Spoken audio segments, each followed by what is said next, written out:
Bismillahirrahmanirrahim. Assalamualaikum warahmatullahi taala wabarakatuh.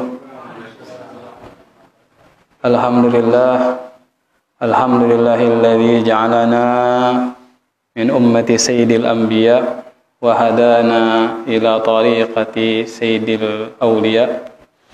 Asyhadu an la ilaha illallah wahdahu la syarika lah. Syahadatan taj'al qailaha minas su'ada wa asyhadu anna sayyidana wa habibana Muhammadan abduhu wa rasuluhu azkal azkiya. Allahumma salli ala sayyidina Muhammad al-fatihi lima ughliq wal khatimi lima sabaq nasiril haqqi bil haqq wal hadi ila siratikal mustaqim wa ala alihi haqqa qadrihi wa miqdarihil azim. Rabbi shrah li sadri wa yassir li amri wahlul 'uqdatam min lisani yafqahu qawli. Amma ba'd. Fa ya ayyuhal muslimun wal muslimat rahimakumullah. Hadirin hadirat, ikhwan akhwat yang berbahagia, yang mudah-mudahan selalu dan senantiasa berada dalam lindungan, rahmat, taufik dan hidayah Allah Subhanahu wa taala. Allahumma amin ya rabbal alamin.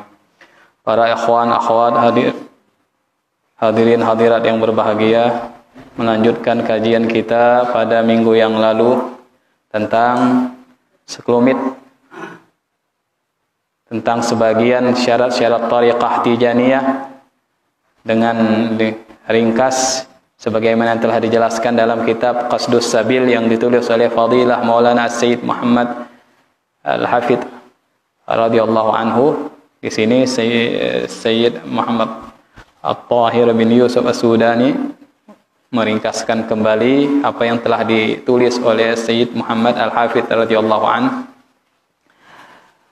tentang syarat-syarat thariqah tijaniyah, di mana Sayyid Muhammad Al-Hafidh membagi syarat-syarat thariqah tijaniyah menjadi 5 bagian. Pada minggu yang lalu telah kita bahas bagian yang pertama.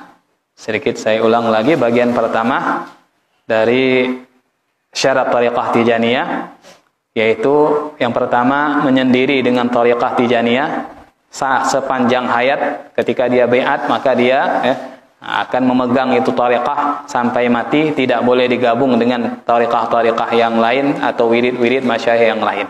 Yang kedua, tidak menziarahi para wali yang hidup ataupun sudah mati, disertai mencintai semua para wali. Kemudian termasuk di dalamnya bertawassul dan bertabaruk. Kemudian yang ketiga, terus mudawamatul wirid, menekuni wirid wajib dalam thariqah tijaniyah bila inqita' ilal mamat, tanpa terputus sampai mati. Ketika dia bai'at maka terus dia membaca wirid-wirid wajib, lazimah, wazifah dan hailalah sampai mati. Karena sebagaimana yang saya sampaikan sebelumnya bahwa dalam thariqah tijaniyah ketika seorang berbaiat maka dia telah bernazar untuk berzikir kepada Allah Subhanahu wa taala, maka menjadi kewajiban baginya untuk menekuni 3 wirid wajib itu. Nah, ketiga syarat ini sebagaimana sudah disebutkan oleh Syekhuna Al-Qutbil Maktum Abil Abbas Ahmad Muhammad Tijani radhiyallahu an, termasuk 3 perkara yang bisa memutus seseorang dari thariqah tijaniyah secara seketika ketika ada seorang tijani melanggarnya. Dalam sebuah makalahnya yang disebutkan juga dalam kitab Fathur Rabbani, Syekhuna Ahmad Tijani radhiyallahu mengatakan, "Salatun taqta'ul murid anna." 3 perkara yang bisa memutus seorang murid dari kami, memutus seorang murid tijani dari thariqah. Akhzu wirdin ala wirdina. Pertama, mengambil wirid lain di atas wirid kami, mengambil wirid masyayikh atau thariqah lain, padahal dia sudah berthariqah tijaniyah. Ats-tsani, kemudian ziaratul auliya hayyan aw mayyitan, menziarahi para wali baik yang masih hidup ataupun yang sudah mati. Kemudian yang ketiga, tarkul wirid, meninggalkan wirid wajib dalam thariqah, meninggalkan dalam hati dengan sengaja tanpa ada uzur syar'i, dan disertai mengingkari kewajiban wirid. Ini 3 perkara yang bisa memutus seseorang. Kemudian ditambah lagi yang keempat itu syarat 7 syarat yang kemudian ya. Nah, tidak mencaci, membenci dan memusuhi Syekhuna Ahmad Muhammad Tijani radhiyallahu anhu. Yang kelima, terus-menerus mencintai Syekh Ahmad Tijani tanpa terputus sampai mati. Yang keenam, selamat dari mengkritik Syekh Ahmad Tijani. Mengkritik Syekh Ahmad Tijani, terus termasuk mengkritik zikirnya, mengkritik lafaz zikirnya, umpamanya. Nah, itu juga termasuk hal yang bisa memutuskan. Apalagi sampai mau merubah zikir seperti dalam Jawharatul Kamal umpamanya, Al-Asqam dirubah menjadi Aqwam karena tidak sesuai dengan kaidah nahwu menurut mereka, padahal itu lafaz dari Rasulullah sallallahu alaihi wasallam. Nah, ini termasuk hal yang bisa memutuskan seseorang dari thariqah Tijaniyah karena mengkritik tadi. Yang ketujuh, meyakini Syekh Ahmad Tijani radhiyallahu anhu dan mempercayai semua ucapannya, yakin dan percaya bahwa semua ucapan Syekhuna Ahmad Tijani radhiyallahu anhu itu berdasarkan kitab dan sunnah. Ketujuh syarat ini dikelompokkan disendirikan oleh Syed Muhammad Al-Hafidh. Orang yang melakukan ketujuh syarat ini maka dia terputus seketika dari thariqah Tijaniyah. Wal al-qismus tsani, bagian yang kedua, ini syarat-syarat. Orang yang melanggar syarat-syarat ini tidak langsung terputus, akan tetapi secara perlahan-lahan kalau dia terus melakukannya, maka akan menjerumuskan dia pada sesuatu yang bisa mengangkat izinnya dari thariqah. Kalau dilakukan terus-menerus. Yang pertama, al-muhafadhah ala sairil umuri syar'iyyati ilman wa amalan. Menjaga seluruh urusan syariat dengan mengetahuinya dan mengamalkan. Menjaga artinya mengetahui semua urusan syariat, semua perkara-perkara syariat, kemudian juga mengamalkan. Wa min dzalika, di antara hal itu yang sangat dikuatkan adalah al-muhafadhah 'ala shalawatil khamsi fi awqatiha. Menjaga salat 5 waktu pada waktunya. Wa ma'al jama'ati in ankan, dan dilakukan secara jamaah jika memungkinkan. Artinya jika tidak ada uzur syar'i, jika memungkinkan maka hendaklah dilakukan sholat fardu 5 waktu dengan berjamaah. Ini khusus untuk para ikhwan, kaum pria. Adapun untuk wanita itu tidak disyaratkan bagi mereka untuk sholat berjamaah di mushola ataupun di masjid. Di rumah itu lebih afdal. Yang kedua, dari bagian yang kedua ini, adamul amni min makrillah. Tidak merasa aman dari murka Allah Subhanahu wa taala azza wa jalla. Syekh Ahmad Tijani juga pernah mengatakan semua jaminan janji yang telah beliau katakan itu yang bersumber dari Rasulullah itu akan terpenuhi dan akan Allah berikan kepada setiap ikhwan Tijani selama dia tidak merasa aman dari murka Allah, tidak merasa aman dari murka Allah SWT. Terus semangat dalam beramal. Kama qala Allah tabaraka ta'ala, sebagaimana Allah telah berfirman, fala ya'manu makrallah illal qaumul khasirun. Tidak akan merasa aman terhadap murka Allah kecuali kaum yang rugi. Para nabi, para rasul, mereka orang yang paling dekat dengan Allah Subhanahu wa taala, tetapi tidak seorang pun dari mereka yang merasa aman dari murka Allah Subhanahu wa taala. Rasulullah sallallahu alaihi wasallam meskipun beliau telah dijamin oleh Allah Subhanahu wa taala, diberikan segalanya, tetapi beliau tetap menghambakan diri kepada Allah Subhanahu wa taala sampai bengkak-bengkak kaki dalam bangun malam. Ini syarat yang kedua, tidak merasa aman dari murka Allah. Kemudian yang ketiga, birrul walidain, berbakti kepada kedua orang tua. Akan sia-sia suluk seorang Tijani, wiridnya akan sia-sia jika dia durhaka kepada orang tuanya. Makanya di antara yang dianjurkan dalam thariqah Tijaniyah, ketika seseorang ingin baiat dalam thariqah, hendaklah dia izin terlebih dahulu kepada kedua orang tuanya, jikalau kedua orang tuanya masih ada, ya. Nah, jika kedua orang tuanya merestui, baru boleh dia masuk, agar tidak terjadi agar kedurhakaan kepada kedua orang tua.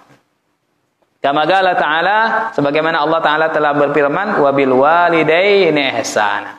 Dan pada orang tua, kepada kedua orang tua hendaklah berbuat baik. Keempat, dari bagian yang kedua ini, alla yatasaddara li'ata'il wirdi min ghairi iznin sahih bil i'ta'. Tidak boleh menonjolkan diri untuk memberikan wirid thariqah Tijaniyah tanpa ada izin sahih untuk mentalkinkan wirid, ya. Jadi seorang ikhwan, seorang Tijani tidak boleh memberikan wirid kepada orang lain tanpa ada izin sahih untuk mentalkin. Itu adalah haknya muqaddam yang dapat izin sahih. Kalau tidak dapat izin sahih, maka tidak boleh mentalkin. Yang kelima, ada muttahawun bil wirid. Tidak meremehkan wirid. Meremehkan dalam arti mengakhirkan waktunya dengan tanpa uzur syar'i, dengan alasan duniawi, alasan sibuk kerja dan sebagainya. Hendaklah seorang Tijani benar-benar menjaga wiridnya, terutama wirid wajib tersebut, seperti wirid lazimah sore habis asar, langsung setelah salat asar lakukan, sebelum melakukan hal-hal yang lain. Tinggalkan sejenak kesibukan dunia, baru setelah wirid mengerjakan yang lainnya. Kalau wirid pagi habis subuh langsung dibaca, setelah sholat subuh, zikir subuh, baru langsung baca wirid lazimah. Ataupun kalau mau lebih afdal, sebagaimana yang dilakukan Syekhuna Ahmad Tijani radhiyallahu anhu di akhir hayatnya, yaitu ditakdim. Wirid pagi ditakdim, dibaca sebelum subuh, itu lebih afdal. Karena berzikir di malam hari ini nilainya 50 kali lipat daripada di siang hari. Mulai waktu mentakdim itu diperbolehkan 1,5 jam setelah sholat isya. Kalau waktu sholat isya sekarang ini jam 7:30, berarti jam 9 itu sudah dibolehkan untuk mentakdim wirid pagi. Niatnya cuma ditambah takdim saja. Niatnya sama, ditambah takdim. Nanti habis subuh tidak perlu baca lagi, tinggal mau baca wirid lain, membaca sholat Fatih atau apa. Itu lebih afdal, mentakdim. Yang keenam, ihtiramu kulli man kana muntasiban lisyekh radhiyallahu anhu, wala siyama akabiru ahli khususiyati. Yang keenam, dari bagian kedua ini, menghormati semua orang yang bernisbat kepada Syekh radhiyallahu anhu. Semua orang yang bernisbat kepada Syekh Ahmad Tijani radhiyallahu anhu, para ikhwan Tijani, para muqaddam, para khalifah, terutama akabiru ahli khususiyah, para orang-orang besar yang menjadi ahli, orang-orang khas dalam thariqah Tijaniyah, dan yang lebih utama lagi adalah para zurriyahnya Syekh Ahmad Tijani radhiyallahu anhu. Itu orang-orang yang khusus, itu harus menghormati mereka, jangan bertentangan dengan mereka. Dalam bab-bab awal dari kitab ini sudah disebutkan, ketika ada seorang muqaddam berselisih dengan muqaddam lainnya, maka seorang ikhwan jangan ikut campur, biarkan mereka. Tetapi ketika ada seorang muqaddam berselisih paham dengan cucu Syekh Ahmad Tijani, maka wajib bagi seorang ikhwan untuk membela cucu Syekh Ahmad Tijani, berpihak pada cucu Syekh Tijani, meskipun muqaddam itu orang yang membaiatnya umpamanya. Tetapi ternyata dia berselisih paham dengan cucu Syekh Ahmad Tijani, tinggalkan itu muqaddam, pergi kepada cucu Syekh Ahmad Tijani untuk membela cucu Syekh Ahmad Tijani. Disebutkan dalam sebelumnya tentang cucu Syekh Ahmad Tijani radhiyallahu anhu. Karena sebagaimana juga dikatakan oleh Sayyid Muhammad Al-Hafidh, Ibnu Syekh kasyekh, Ibnu Syekh kasyekh wal kab zaidah, kata beliau. Anaknya guru, anaknya syekh, itu ya seperti syekh. Kab itu tambahan, artinya ya syekh, Jadi anaknya Syekh Ahmad Tijani ya itulah mereka adalah ya Syekh Tijani itu sendiri. Sebagaimana kita menghormati Syekh Ahmad Tijani, maka juga kita harus menghormati mereka. Tidak boleh kita berselisih paham dengan mereka ataupun sampai mengkritik mereka. Sebagaimana kita tidak boleh mengkritik Syekh Ahmad Tijani radhiyallahu anhu, kita juga tidak boleh mengkritik mereka para cucu Syekh Ahmad Tijani radhiyallahu anhu. Kemudian yang ketujuh, mujanabatul muntaqidin ala Syekh radhiyallahu anhu wa ala sairil auliya. Menjauhi orang-orang yang suka mengkritik guru kita Syekh Ahmad Tijani radhiyallahu anhu dan seluruh para wali. Siapa saja yang suka ngeritik para wali, tidak senang wali, tidak percaya wali, itu jangan dekat-dekat sama orang itu. Itu racun yang berbahaya itu. Jauh itu. Orang-orang yang benci pada wali, orang-orang yang suka mengkritik wali, mengatakan wali fulan begini, terutama guru kita Syekh Ahmad Tijani radhiyallahu anhu, itu orang jangan dekat-dekat dengan mereka, jauhi mereka. Yang kedelapan, adamul muqata'a bainahu wa bainal khalqi. Tidak memutuskan hubungan antaranya dan antara makhluk, semua makhluk. Semua makhluk. Wala siyama ikhwanuhu fit thariq, terutama ikhwan sesama thariqah Tijaniyah, jangan sampai kita saling benci, memutuskan hubungan dengan para ikhwan dan dengan semua makhluk. Semuanya kita harus menjalin hubungan min ghairi mujibin syar'i, tanpa ada penyebab syariat yang memperbolehkan untuk memutuskan hubungan. Seperti kalau ada orang yang benci pada guru Syekh Ahmad Tijani, kita jauhi, tapi bukan benci padanya, tapi benci perilakunya yang telah membenci guru kita namanya. Kita jauhi dia. Ada penyebab syar'i, itu boleh kita jauhi. Yang kesembilan, al-ijtima' lil wazifa wal hailala. Syarat bagian dari yang kedua ini adalah berkumpul ketika melakukan wirid wazifah dan hailala, berjamaah, berusaha untuk mencari ikhwan yang terdekat untuk berkumpul wazifah setiap hari berjamaah, dan begitu juga hailala setiap Jumat. Al-qismu tsalis, bagian yang ketiga dari syarat-syarat dalam thariqah Tijaniyah. Syurutu sihhatil aurat. Bagian ketiga ini tentang syarat-syarat sahnya wirid. Syarat-syarat sahnya wirid perlu diperhatikan ini. Jangan sampai kita baca wirid, wiridnya tidak sah karena tidak memperhatikan syarat-syarat ini. Yang pertama, an-niyatu. Niat. Wirid harus didahului ini niat. Niat itu bukan tempatnya di hati. Lafaz itu untuk membantu aja. Ketika kita niat nawaitu, di dalam hati kita niat. Aku baca, walaupun dengan bahasa sendiri. Aku membaca wirid lazimah untuk mendekatkan diri kepada Allah SWT dalam thariqah Tijaniyah, karena iman dan meraih ridha Allah SWT.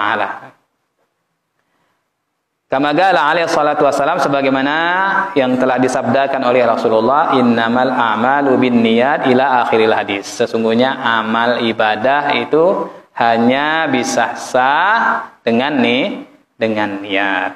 Itu pertama, syarat sahnya wirid harus dengan niat. Yang kedua, taharatul hadasi bil ma'i awit tayammumi. Suci hadas dengan air ataupun tayamum. Suci dari hadas kecil maupun hadas besar dengan air ataupun dengan tayamum. Tetapi ketika bersuci dengan tayamum dalam membaca wazifah, salawat jauharatul kamalnya diganti dengan salawat fatih 20 kali. Adapun untuk perempuan umpamanya ketika dalam keadaan haid atau nifas, apakah boleh untuk membaca wirid? Disebutkan dalam kitab Al-Hidayah Ar-Rabbaniyah yang ditulis oleh Muhammad As-Sayyid At-Tijani, dan juga dalam beberapa kitab Tijaniyah yang lain, dalam kalau tidak salah dalam kitab Bughyah juga disebutkan untuk perempuan ketika lagi haid ataupun nifas ini mukhayyar, diberi pilihan, boleh dia wirid, boleh wirid tanpa wudu. Dalam keadaan hadas, dalam keadaan haid itu boleh wirid. Tapi ketika baca wazifah, jangan baca sholawat Jawharatul Kamal, diganti dengan sholat Fatih 20 kali. Tetap diperbolehkan wirid. Mau wirid ya silakan, enggak mau wirid pun enggak apa-apa, enggak wajib mengqadha. Itu untuk perempuan ya, ketika haid itu. Jadi diberi pilihan, kalau kiranya senang wirid daripada nganggur, enggak ngerjain apa-apa, ya wirid. Pagi tetap wirid, sore tetap wirid, waktu wazifah ya baca wazifah sendiri. Tetapi ingat jangan sampai membaca sholawat Jawharatul Kamal. Diganti sholawat Jawharatul Kamalnya dengan sholawat Fatih. Ini khusus untuk perempuan. Yang ketiga, taharatul khabas. Syarat sahnya wirid, taharatul khabas minal badan wathawb wal makan. Sucinya najis. Sucinya najis, kotoran dari badannya harus bersih dari najis. Wasob juga bajunya, wal makan dan tempat zikirnya. Ya. Jangan sampai ada najisnya. Harus dilihat dulu sebelum berzikir tempatnya bersih atau enggak. Kemudian baju yang dipakai dilihat dulu, terutama ketika ingin baca wazifah itu kalau ada darah aja umpamanya sedikit itu tidak diperbolehkan itu. Karena ada najis. Kalau wirid masih diperbolehkan. Seperti sholat itu kalau ada darah sedikit kan tidak apa-apa kalau sholat. Tapi kalau wirid wazifah Jawharatul Kamal itu tidak diperbolehkan itu. Harus diganti dengan sholat Fatih itu.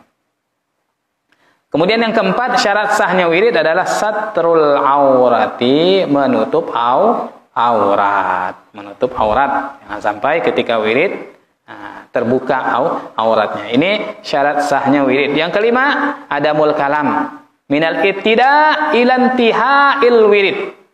Tidak berbicara sejak mulai wirid sampai selesainya wirid. Illa kecuali li daruratin.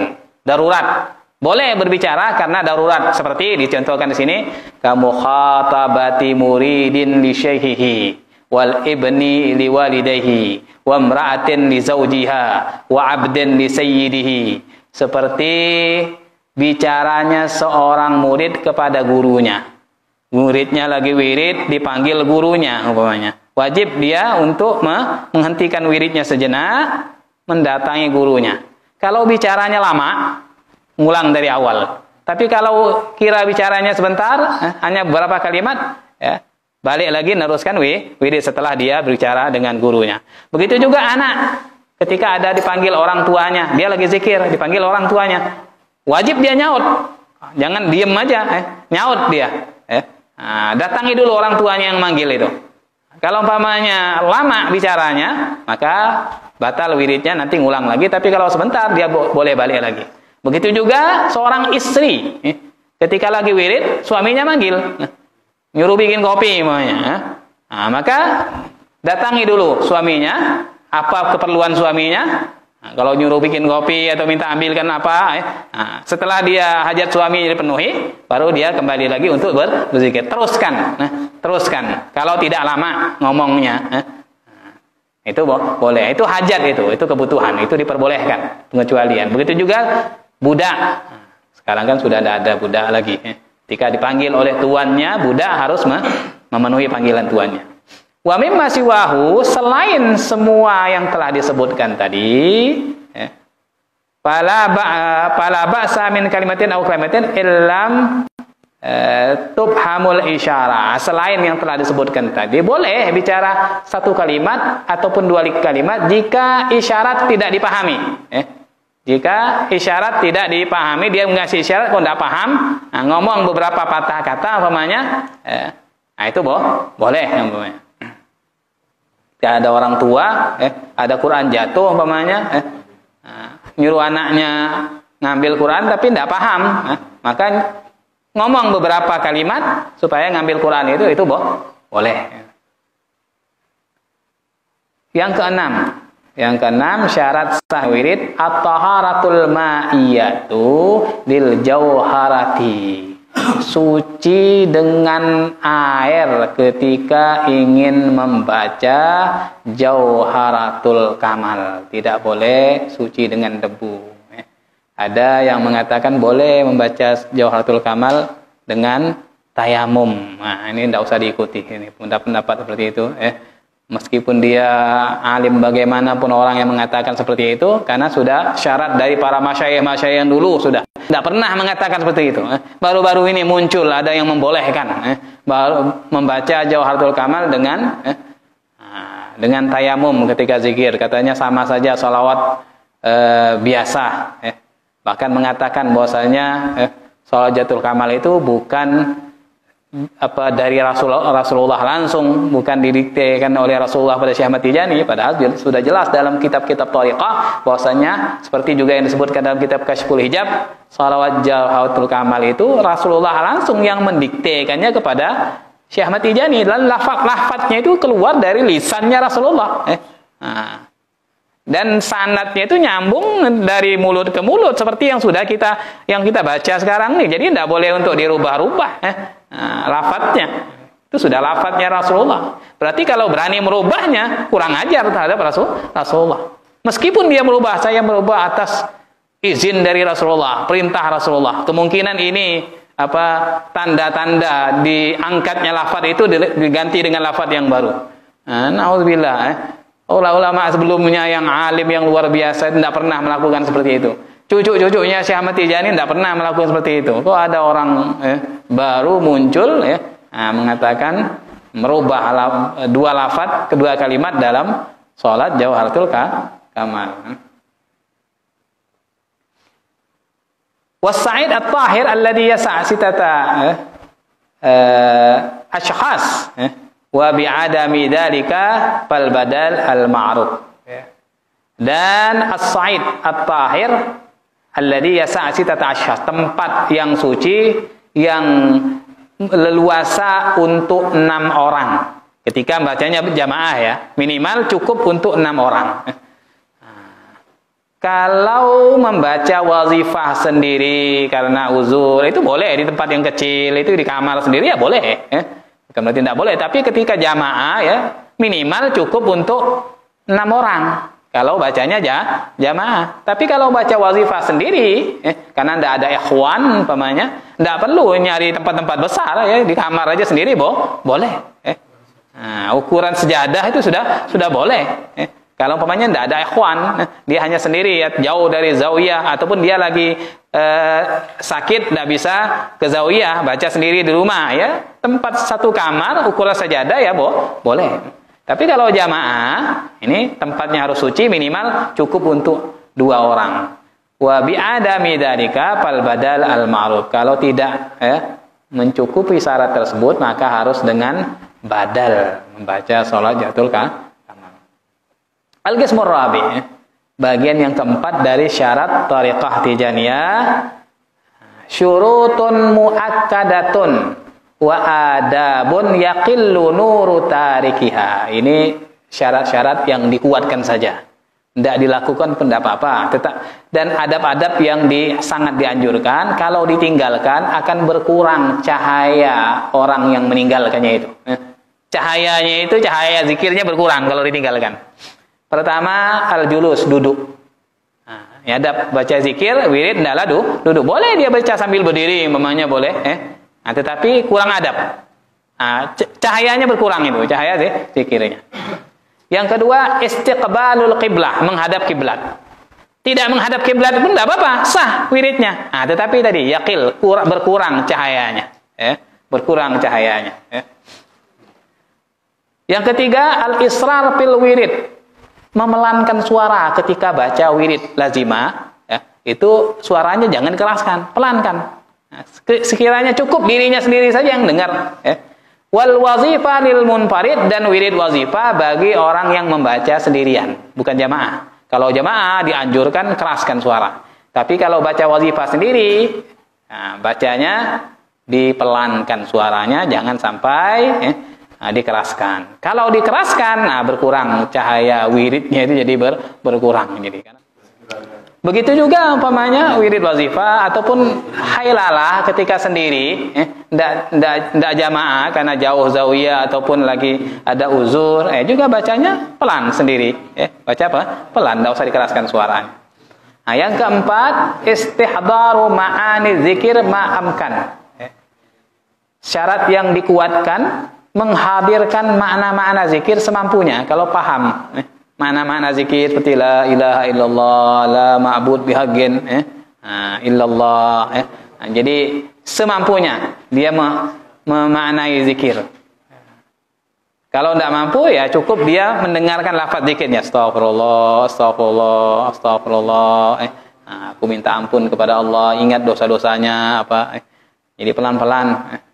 Zikir itu terutama istighfar itu jangan cepat-cepat. Jangan cepat-cepat.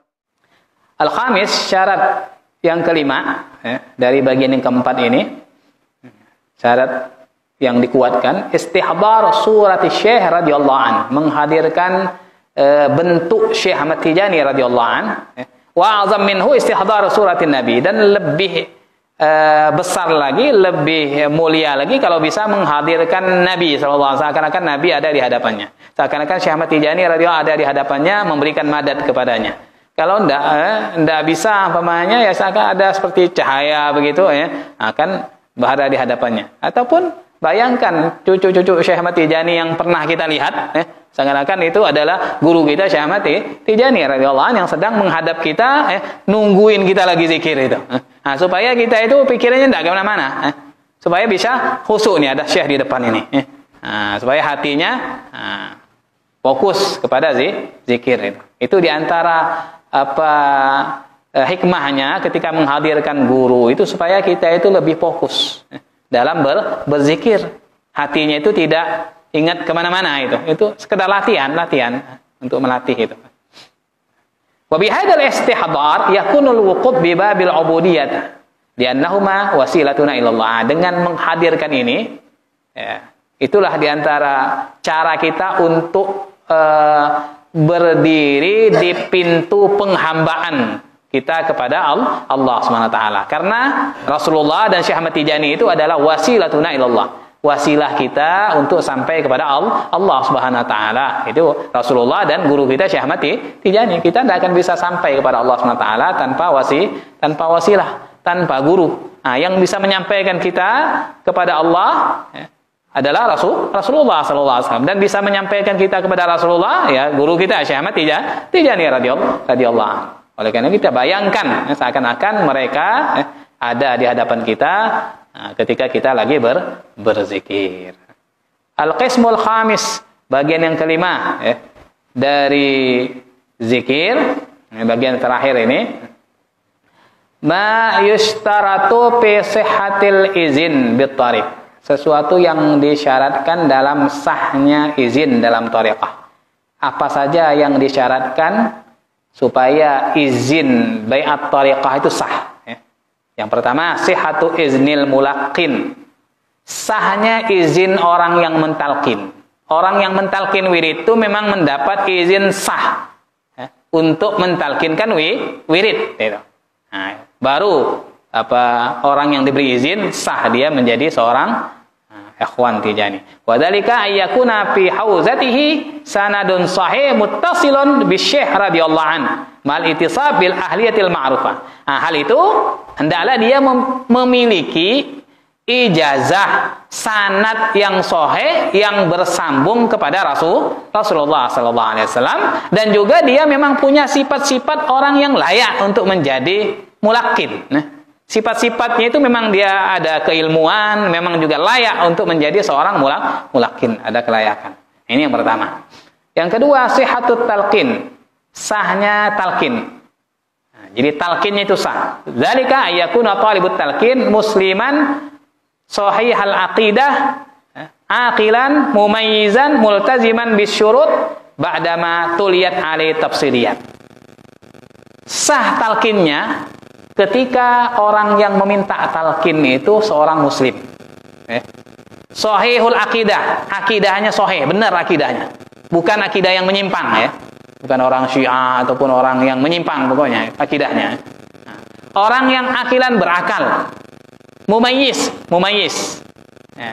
Tidak hanya berakal tapi mumayyiz. Ya. Multaziman bisyurut, melazimi syarat-syarat. Artinya sebelum dia baiat harus disampaikan dulu syarat-syaratnya. Syarat-syarat thariqah itu. Ya. Setelah dibacakan padanya syarat-syarat, siap dia nerima, ditalqin. Kalau belum dibacakan syarat, belum ngerti ini orang, pokoknya pengen baiat, dia temannya baiat, pengen baiat juga. Nggak ngerti syarat-syaratnya apa-apa, baiat nggak sah baiatnya. Ya. Nah, nggak jadi ikhwan dia. Ya. Nah, jadi harus ngerti syaratnya dulu. Apa yang membatalkan, apa harus dilakukan. Setelah dibacakan syarat, siap kamu menerima? Siap. Kan nggak ada paksaan. Ya. Mau baiat atau tidak itu nggak ada paksaan. Makanya dipelajari terlebih dahulu. Ketika siap, ya dibaiat. Kalau tidak siap, umpamanya tidak boleh. Nah, itu tidak sah talqinnya. Ini yang kedua.